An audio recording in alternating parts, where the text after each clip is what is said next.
Bismillahirrahmanirrahim. Assalamualaikum warahmatullahi wabarakatuh. Bersua dalam berita perdana malam ini saya Ahmad Nurul Aidi Haji Rani. Dan saya Haryantia Jimatusin. Berita-berita utama malam ini.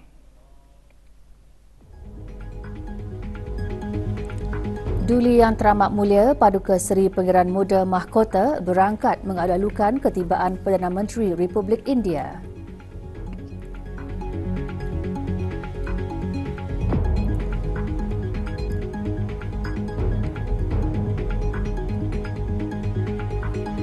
Kebolehsesuaian penting dalam persekitaran kompleks masa ini bagi perniagaan, pelabur dan penggubal dasar.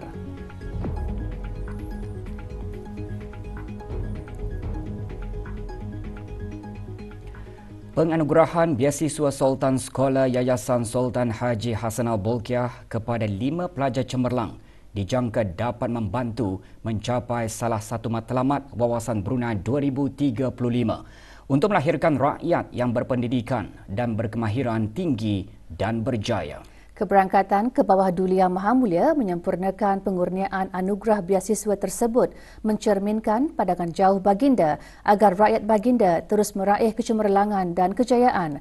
Surutan Majlis Penganugerahan Beasiswa Sultan Sekolah Yayasan Sultan Haji Hassanal Bolkiah bagi sesi pengajian 2024-2025 mengimbas kembali detik-detik manis sepanjang majlis tersebut berlangsung.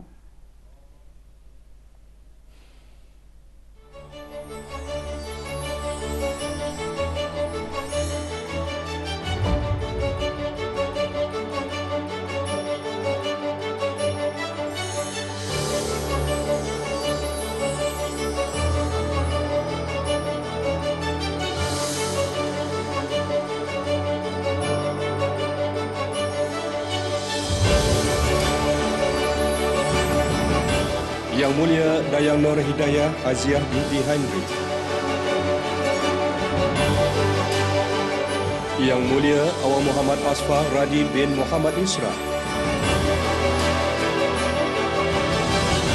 Yang Mulia Awang Muhammad Nafis bin Haji Arba'i, Yang Mulia Awang Muhammad Afiq bin Abdul Rahman, Yang Mulia Awangku Muhammad Idris Fadli bin Pangeran Datuk Seri Paduka Haji Muhammad Tashim,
Duli Yang Teramat Mulia Paduka Seri Pangeran Muda Mahkota Pangeran Muda Haji Al-Muhtadi Billah Ibni Kebawah Duli Yang Maha Mulia Paduka Seri Baginda Sultan Haji Hassanal Bolkiah Muizzaddin Wad Daulah Menteri Kanan di Jabatan Perdana Menteri selaku wakil peribadi ke bawah Duli Yang Maha Mulia Paduka Seri Baginda Sultan dan Yang di-Pertuan Negara Brunei Darussalam berangkat ke lapangan terbang antarabangsa Brunei bagi mengalu-alukan ketibaan Tuanan Terutama Sri Narendra Modi, Perdana Menteri Republik India yang mengadakan lawatan rasmi selama 2 hari ke negara Brunei Darussalam. Lawatan rasmi tersebut merupakan lawatan pertama Tuan Yang Terutama ke negara Brunei Darussalam sebagai Perdana Menteri Republik India.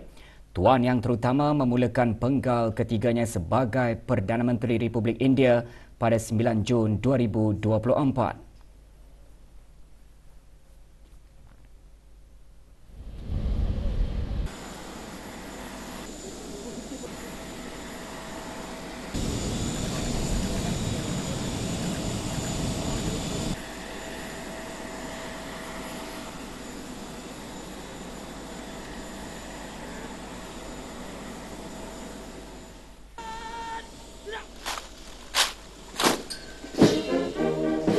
Majlis sambutan rasmi dimulakan dengan lagu kebangsaan kedua-dua buah negara.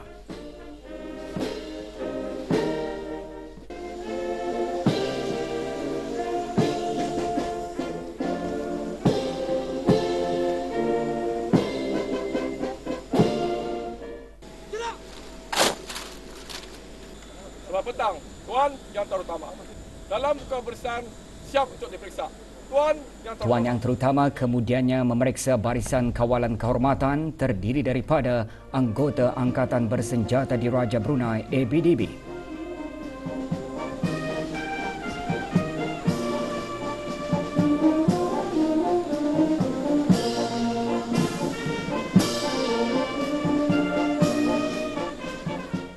Jalankan tugas seterusnya.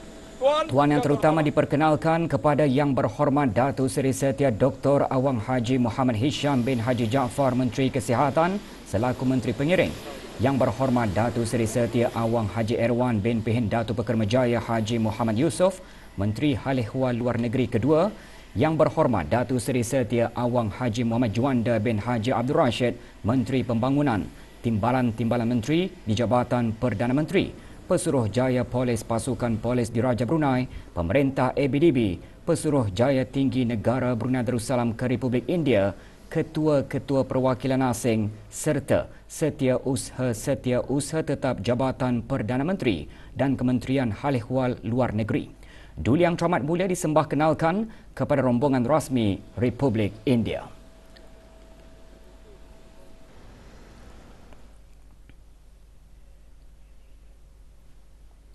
Tabung Amanah Pekerja menerima anugerah Most Improved Pension Fund ASEAN semasa di Second ASEAN Forum The Future of Finance. Ikuti bahan beritanya selepas ini bersama dengan bahan berita lainnya.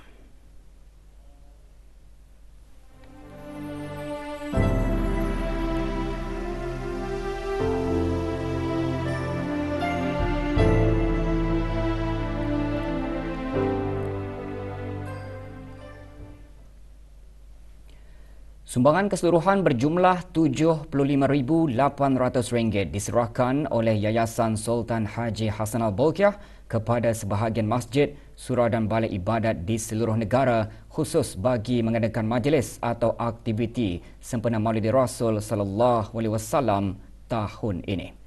Majlis penyerahan sumbangan bagi 72 buah masjid, surau dan balai ibadat seluruh negara itu berlangsung petang tadi di Kompleks Yayasan Sultan Haji Hassanal Bolkiah, Bandar Seri Begawan. Bagi masjid, surau dan balai ibadat di daerah Brunei dan Muara serta daerah Belait, sumbangan diserahkan oleh Yang Berhormat P. Datuk Lair Raja, Major Jeneral Bersara Datuk Paduka Seri Haji Awang Halbi bin Haji Muhammad Yusof, Menteri di Jabatan Perdana Menteri dan Menteri Pertahanan kedua selaku pengerusi Lembaga Pengarah Yayasan. Manakala Yang Berhormat Datuk Seri Setia Dr. Awang Haji Abdul Manaf bin Haji Mutusin, Menteri Sumber-Sumber Utama dan Pelancongan selaku Ahli Lembaga Pengarah Yayasan menyerahkan sumbangan bagi masjid, surau dan balai ibadat di daerah Tutong dan daerah Temburong. Sumbangan diterima oleh imam-imam masjid, surau dan balai ibadat berkenaan.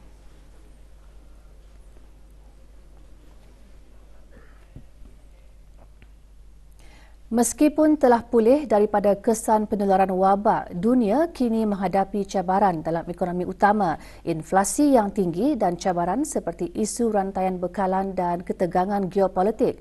Sementara pasaran baharu pula berdepan dengan inflasi dan permintaan yang berkurangan. Perkara tersebut digariskan oleh Menteri di Jabatan Perdana Menteri dan Menteri Kewangan dan Ekonomi kedua dalam ucap tama semasa The Second ASEAN Forum, The Future of Finance yang berlangsung di sebuah hotel di Jerudong. Bertemakan The Future of Finance, forum bertujuan meneroka tema utama yang sedang membentuk lanskap keuangan dan akan mempunyai implikasi yang meluas kepada perniagaan dan masyarakat.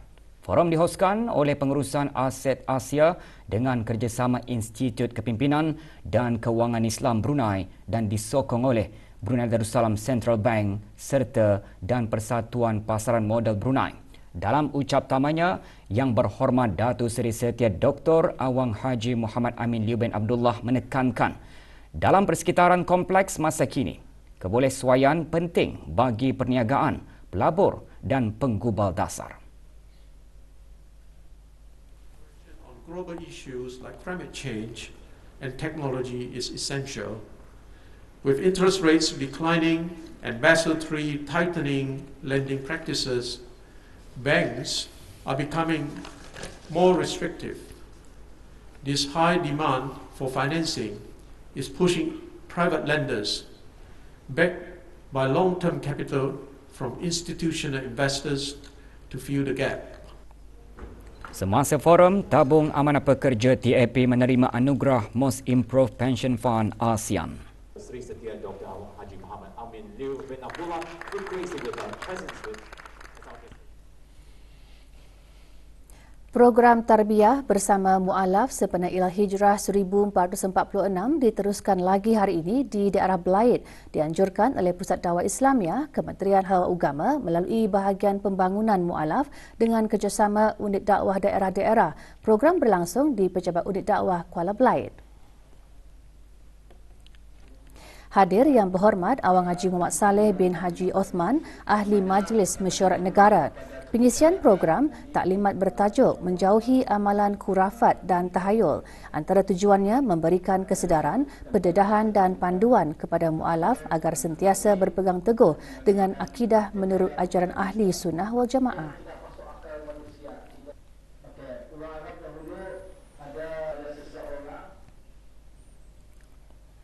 Gleneagles Jururumpa Medical Center baru-baru ini berjaya melaksanakan prosedur pertamanya menggunakan peranti impeller. Kejayaan itu merupakan satu kemajuan dalam penjagaan jantung. Dirujuk sebagai pam jantung terkecil di dunia, peranti impeller memberikan sokongan kritikal kepada pesakit yang mengalami masalah jantung yang teruk dengan mengekalkan aliran darah semasa prosedur berisiko tinggi dan memastikan jantung terus berfungsi semasa doktor berusaha menangani isu-isu asas. Pesakit kini dalam pemulihan dan kejayaan prosedur tersebut memberikan gambaran masa depan yang lebih baik dalam menangani kes serupa.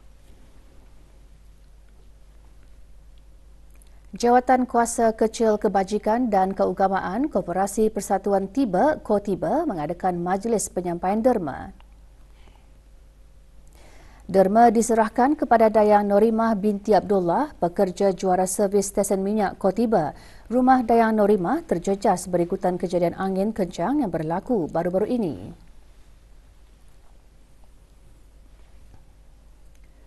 Seorang pekerja perempuan warga negara Indonesia dilaporkan lari daripada majikan.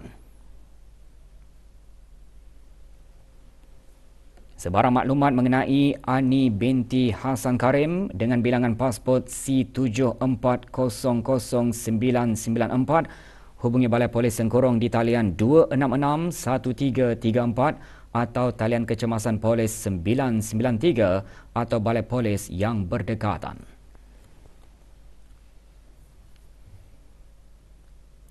Separuh jalan di Jambatan Sungai Abang dan Jambatan Bang Nukat Jalan Lamunin ditutup sementara bagi kerja-kerja penurapan aspal.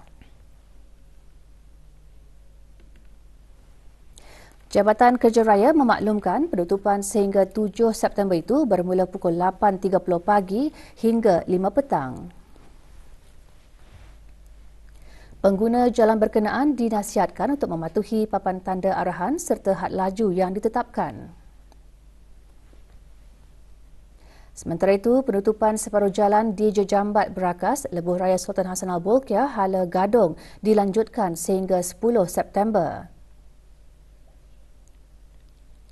Kerja-kerja penyelenggaraan di Jejambat berkenaan dilaksanakan bermula pukul 10 malam hingga 5 pagi. Dalam pada itu, kerja-kerja pemasangan kabel 66 kV di Jambatan Sultan Haji Omar Ali Saifuddin, Hala Temburong masih giat dijalankan. Kerja-kerja dilanjutkan sehingga 15 Oktober bermula pukul 7 pagi hingga 5.30 petang. Kontenjen Kementerian Pendidikan melalui Sekolah Sukan selamat tiba di negara ini pagi tadi setelah menyertai Liga Olahraga Kinabalu RS kedua 2024 di Sabah, Malaysia. 8 pelajar sekolah sukan menyertai Liga Olahraga Kinabalu RS kedua yang diketuai Awang Muhammad Yusof bin Yaakob, jurulatih sekolah sukan. Pada Liga Olahraga tersebut, kontenjen negara berjaya meraih 2 pingat emas dan 2 pingat gangsa. Sebelum kejohanan itu, saya mendapat tips dari coach-coach saya dan guru-guru saya yang melatih saya kerana tips itu amat berbaloi dengan saya. Bagi saya ini adalah bonus untuk saya kerana apa yang saya buat itu sudah sehabis mungkin bagi saya. Dan saya ingin mengucapkan terima kasih kepada coach saya dan teammate saya.